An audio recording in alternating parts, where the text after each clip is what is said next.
Évoquer le destin de Loana, dont le parquet de Nice vient de nous apprendre que ce décès, qui a eu lieu à l'âge de 48 ans, pourrait être dû à une chute qui serait survenue à son domicile. C'est un voisin inquiet de ne pas la voir depuis plusieurs jours qui a donné l'alerte. Les pompiers sont entrés par la fenêtre. La porte de l'appartement était fermée à clé de l'intérieur. Loana était manifestement décédée depuis plusieurs jours. Son chien a également été retrouvé mort, selon le communiqué du procureur. Elle avait une plaie à l'arrière du crâne, des ecchymoses. Il semblerait que ce décès soit lié à une chute en arrière, terrible, évidemment destinée pour celle qui a été la princesse de la télé-réalité. On se souvient tous de cette explosion de célébrité en 2001 dans Loft Story. Elle avait quelque chose qui radiait, évidemment. C'était une beauté absolument solaire. On est en ligne avec Guillaume Janton. Bonsoir Guillaume, vous la connaissez bien, producteur Bonsoir, télé. Vous avez réalisé un documentaire sur elle. Moi-même, je l'ai interviewé. On entendra des extraits dans un instant. C'était quelqu'un dont je disais qu'on sentait la fêlure tout de suite, la faille. C'était quelqu'un qui était cabossé avant même d'arriver sous les Sunlight, et c'est sans doute ça sa plus grande fragilité. Absolument, Loana, c'est une gogo danseuse à l'origine qui était niçoise, qui avait eu une jeunesse très compliquée, qui avait des rapports très conflictuels avec ses parents, avec sa mère, qui avait eu une petite fille avant même de participer à Love Story, donc qui avait été maman très jeune, et elle l'avait cachée, pour l'anecdote, aux équipes du Love, puisque à l'époque, la promesse de Love Story était de recruter des célibataires dans l'émission. Loana était déjà maman, c'est une petite fille dont elle ne s'occupait pas, elle n'avait plus de lien avec elle, et pendant l'émission, on avait découvert l'existence de Mindy, sa petite fille.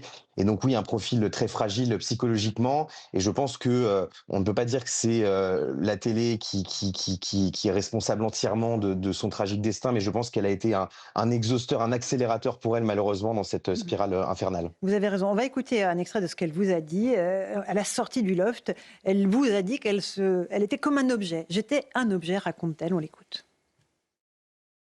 J'étais un passe, ce qui veut dire que quand on allait en boîte de nuit, il rentrait gratuitement. Quand il voulait partir en voyage, on avait des réducs. Je deviens en fait un passe droit pour beaucoup de choses. Mais je suis plus un être humain. On aime bien s'afficher à côté de moi parce qu'on sait qu'on va être dans les journaux. On aime bien sortir avec moi en boîte de nuit parce qu'on sait qu'on va avoir des bouteilles gratuites. On aime bien aller au restaurant avec moi parce qu'on va avoir des repas gratuits. Mais en fait, les gens, ils n'aiment pas être avec Loana, quoi. Je deviens plus qu'un objet. Il y avait beaucoup de lucidité, Guillaume Janton, dans ce qu'elle dit. Elle comprend à quel point elle est chosifiée et utilisée, en fait. Elle le comprend, je pense, mais après coup. En fait, je pense qu'elle recherchait tellement d'amour et de validation de la part du public et des gens en général, et une validation qu'elle n'avait peut-être pas eue de la part de ses proches. Et il faut aussi prendre en compte la violence de cette célébrité, le côté rapide, furtif. Je pense ça n'arrivait pas avant à une personne lambda de devenir une star en quelques jours seulement, de se faire connaître de plusieurs millions, voire dizaines de millions de Français en l'occurrence. Donc elle s'est prise cette notoriété en pleine face, avec cette particularité de la télé-réalité qui est que quand on participe à une télé-réalité, par définition, on est célèbre pour rien. Donc c'était assez paradoxal parce qu'elle avait la stature presque, j'allais dire, d'une star nationale. On a tous en tête cette image où elle descend les Champs-Élysées lorsqu'elle remporte le Love Story comme l'équipe de France l'avait fait il y a quelques années plus tôt, avec à la fois ce vide parce que, et c'est pas du tout une offense de ma part, mais parce que les candidats télé-réalité, par définition, encore une fois, n'ont rien à revendre d'autre que leur personnalité et leur physique. Rachel Kahn, ça nous interpelle, hein, évidemment, Oui. ce destin tragique, hein, en fait. Oui, tragique, parce que bon, c'est quand même le miroir de notre société. Et puis dans les mots qu'elle a pu prononcer sur je ne suis plus un être humain, on voit toute la tragédie de la déshumanisation aussi. C'est-à-dire, elle a été propulsée, elle a été magnétique.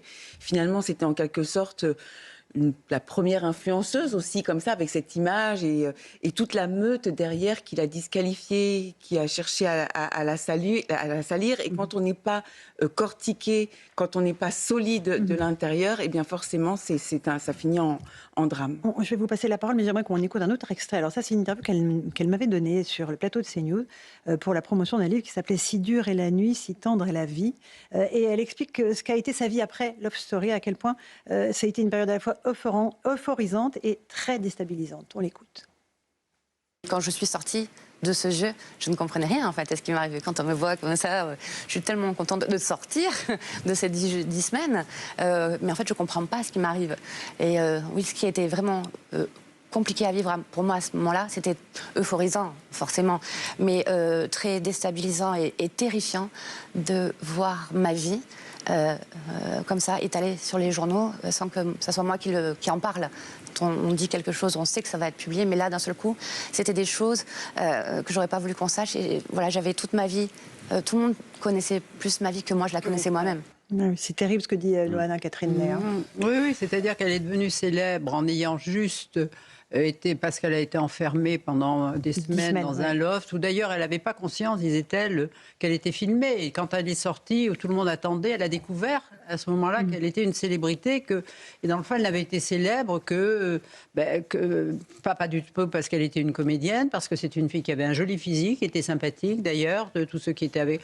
Et puis c'est tout. Et alors comment on vit après ça quand on n'a pas d'autre talent que sa beauté, mais on n'est pas une comédienne, on n'est pas une artiste, on n'est pas une chanteuse, comment on vit, comment on devient une influenceuse. Elle a essayé, je crois, de créer une ligne de vêtements, de maillots de bain, c'est ça. Et puis on est là. Et puis, comme elle l'a dit, les hommes qui venaient vers elle, c'était alors qu'elle n'avait rien, étaient quand même intéressés de se montrer en photo avec une célébrité. Évidemment. Une célébrité qui reposait sur rien, d'ailleurs. Et dans ce qu'elle a dit aussi à Guillaume Janton, qui est toujours avec nous, elle a évoqué ses premières tentatives de suicide, parce qu'il y a une dérive qui a commencé assez vite. On écoute ce qu'elle vous a dit, Guillaume, et vous réagissez ensuite. Mes tentatives de suicide, elles étaient au tout début, c'était pour attirer l'attention, ça c'est sûr. Mais les dernières, non, puisque comme ça attirait pas l'attention, j'avais envie d'en finir. J'ai fait 2 arrêts cardiaques et 3 comas. Franchement, j'ai plus une étoile que j'ai. C'est souvent que je dis que j'ai une constellation. C'était des appels au secours, Guillaume Janton. C'était évidemment le symptôme d'un mal-être très profond. Bien sûr, alors elle sous-entend dans l'interview que c'était pour se faire remarquer au début peut-être, mais je peux vous dire qu'à la fin, malheureusement, c'était de réelles tentatives de suicide. Et on a retrouvé, enfin des proches à elle ont retrouvé Loana de nombreuses fois dans des états catastrophiques chez elle. Elle avait une vraie dépendance à la drogue, elle était dans un déni, elle nous disait tout le temps que ça allait mieux, qu'elle allait se soigner, mais en réalité on sentait bien, on voyait bien que son état n'était pas normal.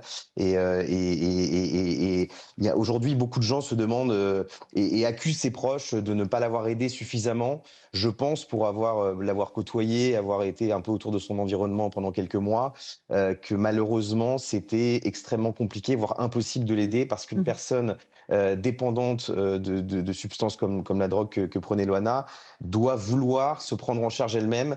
Je pense qu'une solution pour elle aurait été d'aller dans un centre de détox, et en fait, ça, il faut le faire. C'est une démarche volontaire, même si vos proches vous forcent à le faire, il faut l'accepter, et elle n'avait plus la force mentale, malheureusement, de le faire. On va écouter d'ailleurs un extrait où elle me confiait ça, cette dépendance à la cocaïne et à la façon dont elle en était très consciente. Dans les épreuves que vous avez traversées, vous avez rencontré un homme qui prenait de la cocaïne. Oui. Et vous avez fait pareil, en fait. Vous l'avez suivi dans cette addiction. Qu'est-ce qu'elle a de pervers, cette drogue, particulièrement ? En fait, voilà, moi, ce que j'ai fait, mais ce qu'il ne faut pas faire, c'est j'ai voulu faire comme.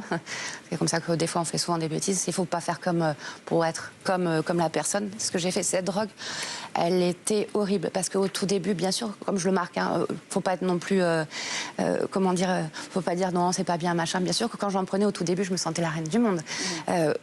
Un court instant. Mais ensuite, ça accentue les bons moments, mais ça accentue surtout les mauvais. Et ensuite, les nuits blanches, la perte d'appétit fait qu'ensuite, on réfléchit 24 heures sur 24, le cerveau s'arrête plus. On réfléchit en permanence et après, c'est les idées noires qui arrivent et c'est comme si vos cauchemars devenaient réalité. Voilà pour ce qu'elle racontait, Eric Nolot. Non, mais la vie de Loana, c'est une chanson d'Édith Piaf ou de Frêle. Vous savez, c'est ces chansons qu'on entend interpréter dans la rue avec un orgue de barbarie. C'est ce niveau de tragique et de sordide. Moi, j'ai toujours exprimé la plus vive hostilité envers la télé-réalité, parce que faire de certaines personnes des stars instantanées, non pas pour leur mérite ou pour leur talent, et même pas pour rien, comme le dit Guillaume Janton, que je salue, mais même pour les aspects les plus contestables de leur personnalité. Si quelqu'un est fragile, ça peut avoir que des effets ravageurs. Mais je laisse tout ça de côté. Moi, je retiens les derniers jours, cette mort dans la solitude totale avec le chien qui meurt à côté. Écoutez, moi, ça me touche. Ça me bouleverse parce que... C'est bouleversant. c'est un résumé. Il y a un résumé des travers de notre société, des pires aspects de notre société. Louis de Ragnel, rapidement. Non, moi, je rebondis sur ce que disait Guillaume Janton, que je trouvais assez intéressant. C'est qu'à la fin, elle voulait même plus être aidée. Et je trouve que c'est ce qu'il y a de plus tragique dans un être humain qui est comme ça au bord de la rupture, au bord du gouffre, et plus personne ne semble pouvoir faire quoi que ce soit. Et je suis d'accord avec ce que dit Nolo. C'est-à-dire qu'on ne peut pas balayer comme ça d'un revers de main la responsabilité quand même de la télé-réalité. Souvent, les gens sont choisis précisément pour leur fragilité, et ce sont un peu des rats de laboratoire. On met une caméra, et il y a beaucoup de gens qui gagnent beaucoup d'argent sur le dos un peu de la fragilité de ces personnes, et qui évidemment on attend des comportements un peu bestiaux de leur part, des comportements dans lesquels on essaie de se retrouver ou pas d'ailleurs. Et je trouve le succès était d'ailleurs terrifiant pour la société française. François Ce qui est terrible, si j'ai bien compris, c'est qu'elle est morte il y a déjà plusieurs jours, plusieurs semaines. Plusieurs semaines, oui. On ne sait pas. 10 jours. Personne ne s'est manifesté, personne n'a essayé de savoir où elle était, totale. personne n'a essayé de la secourir. Bon, il y a sûrement plein de raisons, je jette la pierre à personne, mais mourir comme ça, je pense que c'est la pire. Non, mais dites-vous bien qu'elle a été entourée à un moment de sa vie, quand elle était une star. Et très entourée. Voilà, et là, personne, même pour s'inquiéter de sa disparition. Guillaume Janton, un dernier mot. Finir dans une telle solitude, c'est absolument tragique. C'est tragique, et effectivement, vous soulevez le fait que personne n'était là. Ça pose quand même des questions, mais encore une fois, je pense qu'on va avoir tendance facilement à accuser son entourage. D'ailleurs, elle avait cette particularité qu'ont beaucoup de starlets de télé-réalité, de se lier très vite, d'amitié très forte avec des gens qu'elle ne connaissait pas forcément. Donc un entourage pas forcément fiable, pas forcément stable. Et puis il était impossible de rentrer en contact avec elle, tout simplement. Loana n'avait plus de téléphone depuis plusieurs jours, depuis plusieurs semaines. Elle ne répondait plus au téléphone. Elle passait des coups de fil depuis le kebab en bas de chez elle, aux quelques numéros qui lui restaient. Donc voilà, on a évidemment énormément de peine pour Loana, mais je pense qu'il ne faut pas jeter la pierre et aux productions de télé à 100% et à ses proches. Bien sûr. Dernier extrait, je voulais vous faire écouter, lorsqu'elle se confie sur une emprise toxique qu'elle avait avec l'un de ses compagnons dans une relation où elle a été blessée et rabaissée. Écoutez-la. Je me mets avec cet homme et j'ai pas eu vraiment la vie facile, parce que c'est vrai que j'étais traitée de un peu tous les noms, et en fait j'avais l'impression que c'était vrai ce qu'il me disait. Voilà, tout simplement, parce que quand c'est l'homme de votre vie... Vous dévalorisez en permanence, c'est ça? Sans être... Oui, tu n'étais qu'une sous-merde, tu ne sers à rien, même une plante verte, ça serait plus utile que toi. Quand on entend ça de la part de l'homme qu'on aime, et bien finalement, on pense que c'est vrai. Et après, ces mots-là, qui nous font du mal, au début blessent, et puis après, elles se transforment en une espèce de rage. On le fait à l'inverse. On se dit, ah bon, tu crois vraiment que je suis ça? Je vais te montrer que c'est l'inverse. Et en fait, et étrangement, ces mots qui m'ont blessé, me font du mal, finalement, après, m'ont poussé à dire, tu vas voir que dans ma tête, je me suis dit, je vais te montrer que je suis autre chose que ça. Et ça m'a permis de me sortir de beaucoup de choses.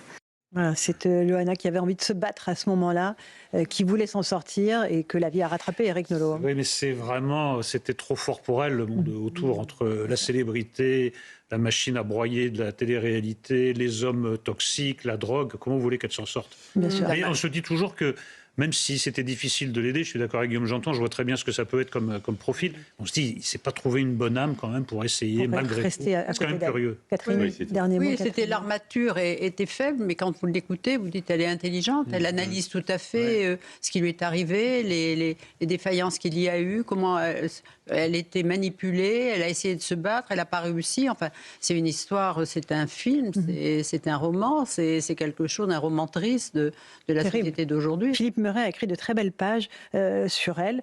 Loana Ier, reine émouvante de la nouvelle humanité en nourrice, bien évidemment, comme toute souveraine, elle ne règne que dans la perspective de son sacrifice. C'est exactement ça. Il y a quelque chose de l'ordre de la tragédie. Ouais.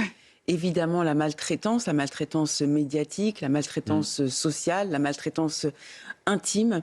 Mais ce qui est le plus bouleversant, c'est comment on peut être aussi magnétique un instant et aussi seul à 48 ans. C'est des destins tragiques. Philippe Meuret avait tout compris. Bien sûr. Décidément. Cette exécution, qui ne prendra que les formes douces de l'oubli, sera aussi parodique que son sacre et aussi puérile que son sceptre, qui est un nounours rose. C'est carrément une prophétie. Voilà, c'est ce qui s'est passé au mot près. Elle laissera cette trace-là, en tout cas, dans la littérature et sans doute dans la mémoire de certains amis téléspectateurs et auditeurs.